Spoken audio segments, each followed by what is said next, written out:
on a le Kremlin derrière nous, on a le temps seulement. Il n'y a pas de soleil, mais bon. Bon, ici, c'est presque aussi romantique que l'histoire de nos relations Russie-France. C'est deux pays qui se connaissent bien. Et vous êtes bien placé pour le savoir, puisque vous êtes l'arrière-petit-fils de Léon Tolstoï, qui a écrit Guerre et paix. Ouais. Donc, ces relations faites de haut et de bas, vous en savez quelque chose? Vous savez, les Russes sont toujours mécontents que dans la Guerre et la paix, les premiers 10 pages, c'est un Français. Ils disent, mais c'est quoi ça? Qu'est-ce qui ne va plus entre la France et la Russie? Pourquoi ça ne marche plus? Ça ne marche plus parce que les Français ont pensé qu'ils ont le droit de donner des leçons à des Russes. Après la fin de la guerre froide, ils ont imaginé qu'ils ont gagné la guerre froide avec les Américains.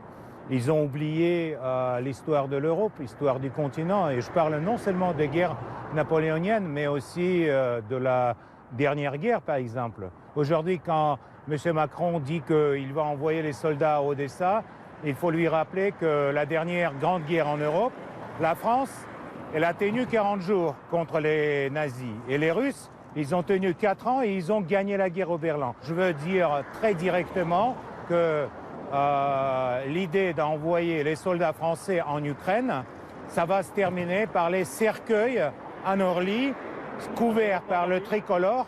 Et ce n'est pas Macron qui va aller les chercher. Donc les Français, ils doivent comprendre les conséquences. C'est tôt.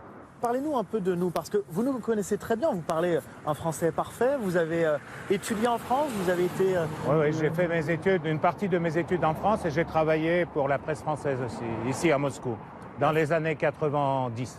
Donc la France, vous la connaissez, vous l'avez aimée. Qu'est-ce qui ne va plus? Pourquoi vous ne nous aimez plus? Mais pourquoi je dois vous aimer? Vous avez entamé 19 000 sanctions contre mon pays, vous menez une guerre économique, vous mentez sur la Russie chaque jour sur BFM. Donc c'est la réaction d'un amoureux déçu? Non, mais vous distribuez les narratifs sur la guerre en Ukraine qui sont complètement, pour nous, impensables. Les choses et toutes les provocations qui, durant ces 2 ans, ont déjà passé dans la presse contre la Russie et qui font l'image de Russes comme les gens qui mangent les enfants le matin. Donc, écoutez, on aime bien la France.